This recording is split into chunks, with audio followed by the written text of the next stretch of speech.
Ethiopian government is in talks for buying the most advanced fighter jets produced by a country so far.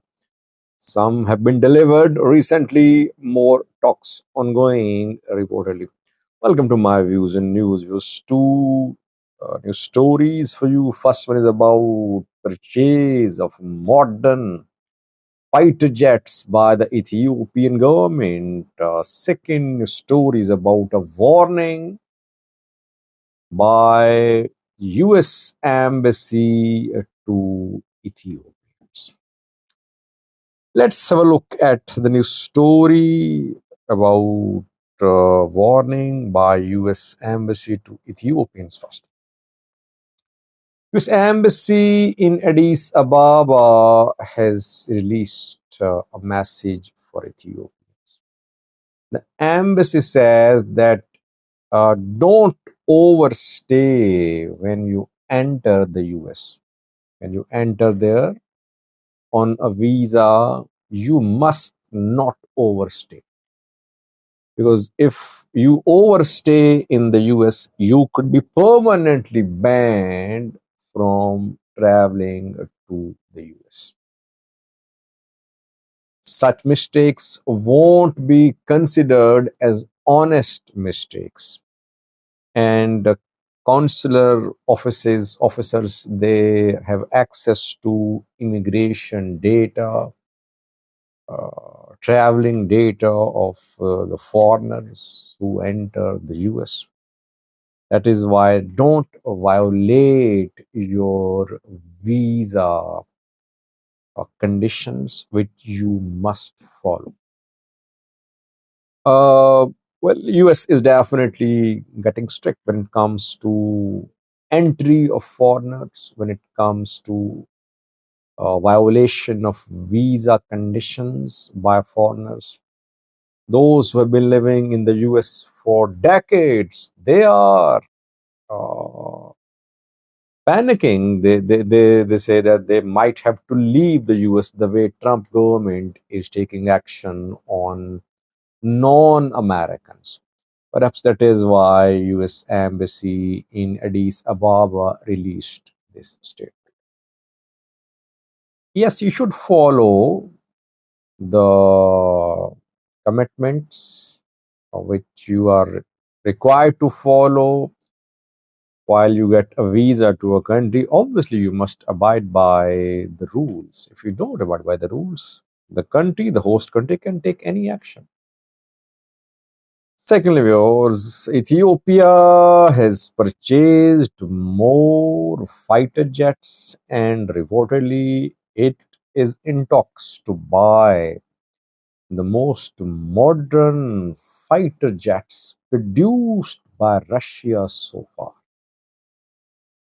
When I criticize Ethiopian government for piling up weapons, I criticize in the background of humanitarian crises in Ethiopia. Otherwise, every country has a right to build a strong military. See what is happening in Somalia. They don't have a strong military, strong federal government. That is why Al Shabaab threatening to reach Mogadishu, regional governments signing deals with other countries without taking Mogadishu on board. Hassan Sheikh government trying to convince regional governments on one person, one vote.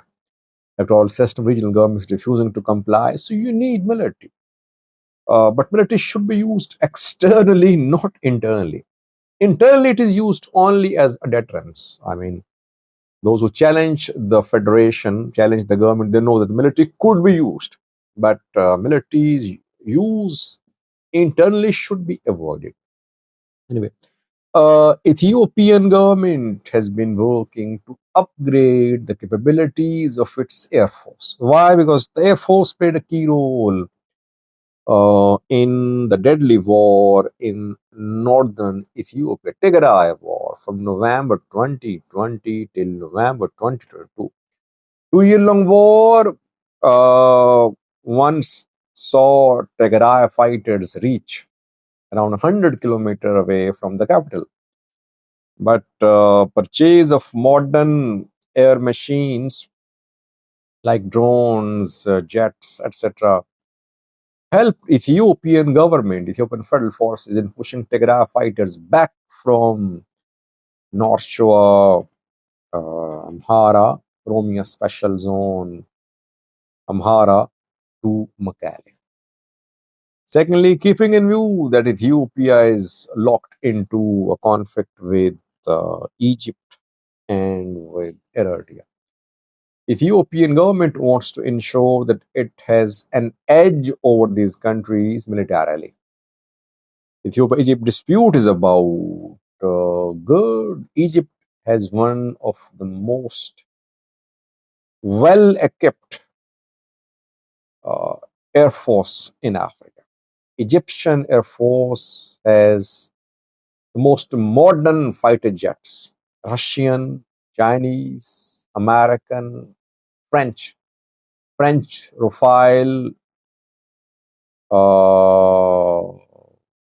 US F-16, latest Chinese, Russians too, Russian fighter jets, bombers too. Egypt is in possession of some modern machines.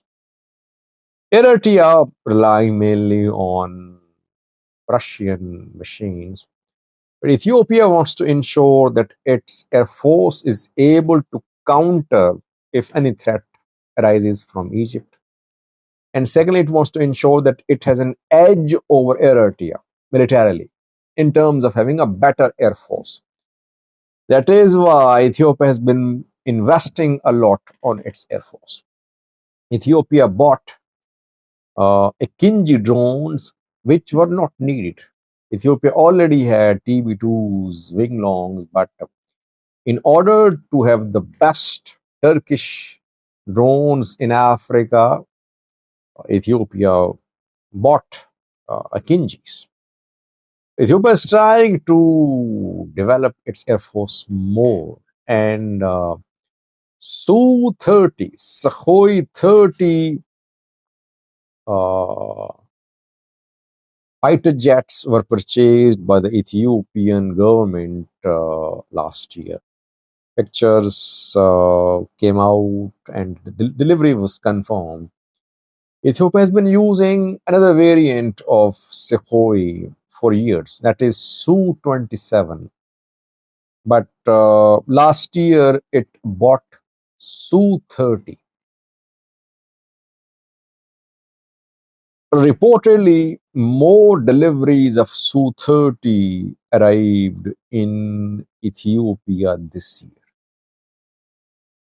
But Ethiopian government, Ethiopian Air Force are interested in buying the most modern Russian fighter jets. Su-30 is also a modern fighter jet. People compare it to F-16, but F-16 is better than Su-30. That's what experts say. But Su-34 and Su-57, they are another class of fighter jets. Su-57 is comparable to F-35 of the US, the most modern US aircraft, military aircraft, combat aircraft produced by the US military in recent years. Reportedly, Ethiopian government, the military are interested in buying either Su-34 or Su-57. By the way, these are very costly machines. When you buy more modern, very advanced fighter jets and bombers, you need to pay a lot. Can Ethiopia afford to buy such expensive machines? Well, Imabi said it clearly in several speeches that he wants to build a strong military. And he knows that he survived as the prime minister because he bought drones from uh, Turkey, Iranian UAE drones and weapons helped him. in pushing back Tigray fighters to Tigray. Had he not bought all these air assets, he wouldn't have been able to stop Tigray fighters. That is why I think Ethiopia will try to buy either Su-34 or Su-57 in coming months, I would say, especially if tensions escalate between Ethiopia and Eritrea, between Ethiopia and Egypt. You could see Ethiopia buying Su-34 or Su-57 from Russia. Thank you for watching.